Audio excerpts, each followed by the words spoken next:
ഇന്ത്യയും ഫ്രാൻസും തമ്മിൽ ഒരു സംയുക്ത സൈനികാഭ്യാസം നടന്നു. ഈ സൈനികാഭ്യാസത്തിൽ യഥാർത്ഥത്തിൽ ഫ്രഞ്ച് സൈന്യത്തെ കവച്ചു വെച്ചുകൊണ്ട് ഇന്ത്യൻ സൈന്യത്തിൻ്റെ കഴിവുകൾ അവരെ ഞെട്ടിച്ചു എന്നാണ് നമുക്ക് മനസ്സിലാക്കാൻ സാധിക്കുന്നത്. ഇതോടുകൂടി ഫ്രഞ്ച് സൈന്യം ഇന്ത്യൻ സൈനികർക്ക് പ്രത്യേക അഭിനന്ദനം അർപ്പിച്ചു എന്നും നമുക്ക് മനസ്സിലാക്കാൻ സാധിക്കുന്നു. ഇന്ത്യ ഫ്രാൻസ് സൈന്യങ്ങൾക്കിടയിൽ നടന്നുകൊണ്ടിരിക്കുന്ന സംയുക്ത സൈനികാഭ്യാസം ശക്തി എന്നാണ് ഇതിനെ അറിയപ്പെടുന്നത്. ഇരു രാജ്യങ്ങളുടെയും സൈന്യങ്ങൾ തമ്മിലുള്ള തന്ത്രപ്രധാനമായിട്ടുള്ള സഹകരണത്തെയും പ്രവർത്തനതല സിനർജിയെയും കൂടുതൽ ശക്തിപ്പെടുത്തുന്നു. ഫ്രാൻസിന്റെ തെക്കൻ ഭാഗത്തുള്ള ലാ കവലിയേരിയിലെ ക്യാമ്പ് ലാർഗയിലാണ് ഈ അഭ്യാസം സംഘടിപ്പിക്കുന്നത്. ഈ അഭ്യാസം ഇന്ത്യയിൽ നിന്ന് ജമ്മു കാശ്മീർ റൈഫിൾസ് ബറ്റാലിയനിലെ ഏകദേശം 90 സൈനികൾ ഈ അഭ്യാസത്തിൽ പങ്കെടുത്തു.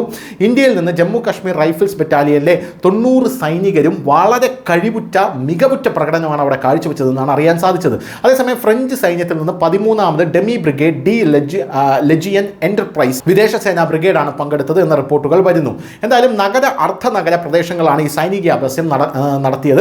ഇതിനിടയിൽ ഇരു സൈന്യങ്ങളും നഗരയുദ്ധം, തടസ്സം മാറ്റിക്കൽ, സംയുക്ത പെട്രോളിംഗ്, സൈനിക വിന്യാസം തുടങ്ങിയ നിരവധി ദൗത്യ നിർദ്ദിഷ്ട അഭ്യാസങ്ങൾ നടത്തി. യഥാർത്ഥ യുദ്ധ സാഹചര്യങ്ങൾക്ക് അനുസൃതമായാണ് ഈ അഭ്യാസങ്ങളെല്ലാം നടത്തിയത്. ഇത് സൈനികരുടെ തന്ത്രപരമായിട്ടുള്ള കഴിവുകളെയും ചടുലതയെയും എടുത്തു കാണിച്ചു എന്നുള്ളതാണ് മറ്റൊരു സുപ്രധാനമായിട്ടുള്ള പോയിന്റ്. ഈ സമയത്ത് റേഡിയോ സിഗ്നലുകളെ തടസ്സപ്പെടുത്തൽ, അവയെ ജാം ചെയ്യൽ, സ്പെക്ട്രം നിയന്ത്രണം, ഡ്രോണുകൾ പ്രവർത്തനരഹിതമാക്കൽ തുടങ്ങിയ ആധുനിക സാങ്കേതിക വിദ്യകൾ വിദഗ്ധ സംഘങ്ങൾ പഠിച്ചു എന്നും അറിയാൻ സാധിക്കുന്നുണ്ട്.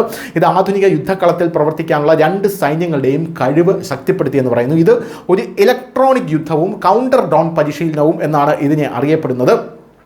96 മണിക്കൂർ നീണ്ടുനിന്ന തീവ്രമായിട്ടുള്ള സംയുക്ത ഫീൽഡ് പഠനമാണ് അവിടെ നടന്നത് എന്നും അറിയാൻ സാധിക്കുന്നു.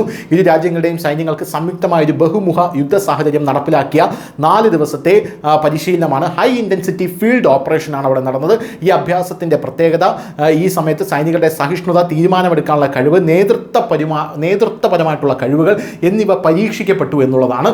ആ പരീക്ഷണത്തിൽ ഇന്ത്യൻ സൈന്യം മികവ് പുലർത്തി എന്നാണ് റിപ്പോർട്ടുകളെല്ലാം തന്നെ സൂചിപ്പിക്കുന്നത്. News desk, news India Malayalam.